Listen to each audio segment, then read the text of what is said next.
नमस्कार दोस्तों। आज हम एक ऐसे महान राजपूत योद्धा, कुशल रणनीतिकार और दूरदर्शी शासक की कहानी सुनने जा रहे हैं जिनका नाम भारतीय इतिहास में स्वर्ण अक्षरों में लिखा गया है, महाराजा गुलाब सिंह। ये केवल एक व्यक्ति की कहानी नहीं है, बल्कि ये साहस, बुद्धिमत्ता, धैर्य और राजनीतिक चतुराई की कहानी है। ये कहानी है एक ऐसे शासक की जिसने कठिन परिस्थितियों में भी अपने लिए रास्ता बनाया और एक विशाल राज्य की स्थापना की। अगर हम इतिहास के पन्नों को पलटें तो हमें पता चलता है कि जम्मू कश्मीर जैसी विशाल रियासत की नींव रखने वाला ये शासक किसी बड़े साम्राज्य में जन्मा हुआ राजकुमार नहीं था, बल्कि उसने अपनी मेहनत और योग्यता के दम पर यह मुकाम हासिल किया। महाराजा गुलाब सिंह का जन्म 21 अक्टूबर 1792 को जम्मू क्षेत्र में एक डोगरा राजपूत परिवार में हुआ था। उनके पिता मियां किशोर सिंह एक जागीरदार थे और परिवार का सामाजिक स्तर अच्छा था, लेकिन इतना भी नहीं कि गुलाब सिंह को बचपन से ही कोई बड़ा राजसिंहासन मिल जाए। बचपन से ही गुलाब सिंह में कुछ अलग दिखाई देता था। वे निडर थे, तेज बुद्धि के थे और उनमें नेतृत्व करने की स्वाभाविक क्षमता थी। उन्हें घुड़सवारी, तलवारबाजी और युद्धकला का विशेष अभ्यास कराया गया। कहा जाता है कि वे कम उम्र में ही इतने कुशल हो गए थे कि बड़े बड़े योद्धा भी उनकी प्रशंसा करते थे। युवावस्था में पहुंचते पहुंचते उन्होंने ये समझ लिया था कि यदि उन्हें आगे बढ़ना है तो उन्हें किसी बड़े साम्राज्य से जुड़ना होगा। यही सोच उन्हें सिख साम्राज्य की ओर ले गई। उस समय सिख साम्राज्य के शासक महाराजा रणजीत सिंह थे, जिन्हें पंजाब का शेर कहा जाता था। उनके दरबार में केवल वही व्यक्ति टिक पाता था जिसमें योग्यता, साहस और निष्ठा हो। गुलाब सिंह ने अपनी इन्हीं खूबियों के दम पर सिख सेना में जगह बनाई। शुरुआत में उन्होंने एक साधारण सैनिक के रूप में काम किया, लेकिन धीरे धीरे उनकी प्रतिभा सामने आने लगी। वे युद्ध के मैदान में न केवल बहादुरी दिखाते थे, बल्कि रणनीति बनाने में भी माहिर थे। वे जानते थे कि कब हमला करना है, कब पीछे हटना है और कैसे कम संसाधनों में भी जीत हासिल करनी है।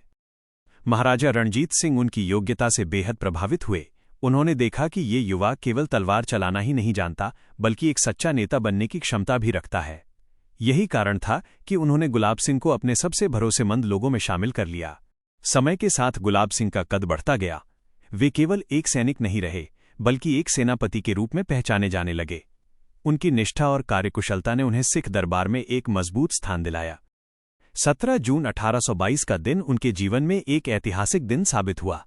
इसी दिन महाराजा रणजीत सिंह ने उन्हें जम्मू का शासक घोषित किया। ये उनके जीवन का टर्निंग पॉइंट था। अब वे केवल एक सेनापति नहीं रहे, बल्कि एक क्षेत्र के शासक बन चुके थे।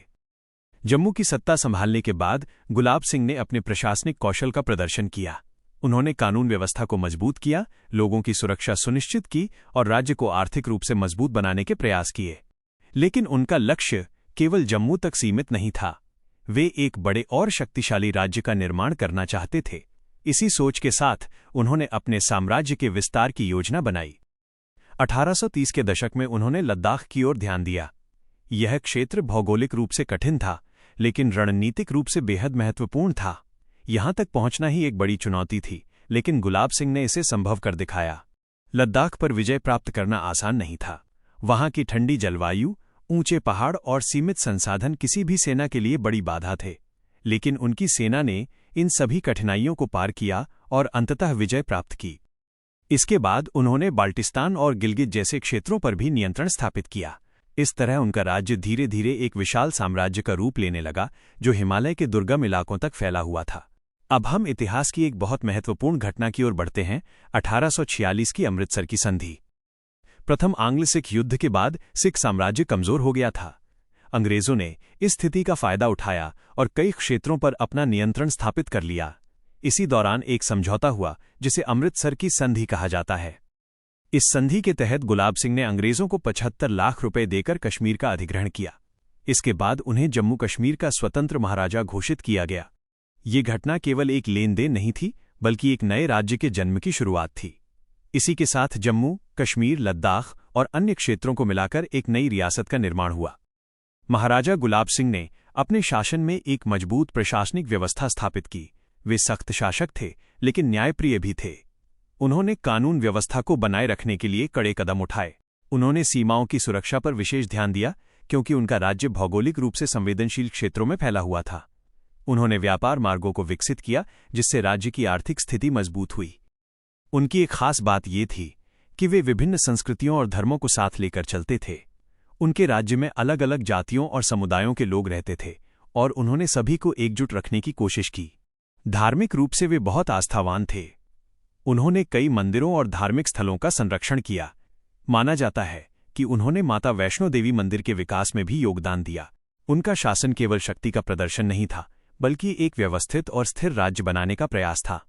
जैसे जैसे समय बीतता गया, उन्होंने अपने उत्तराधिकारी की तैयारी भी शुरू कर दी।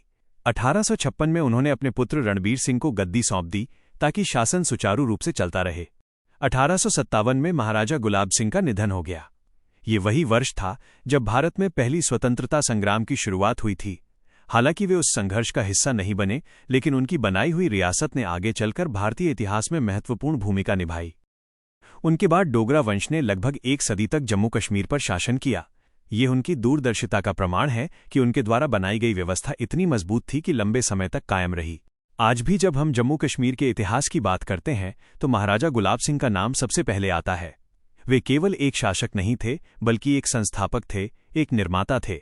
उनकी कहानी हमें ये सिखाती है कि जीवन में परिस्थितियां कैसी भी हों, अगर हमारे अंदर साहस, धैर्य और सही निर्णय लेने की क्षमता है तो हम किसी भी ऊंचाई तक पहुंच सकते हैं।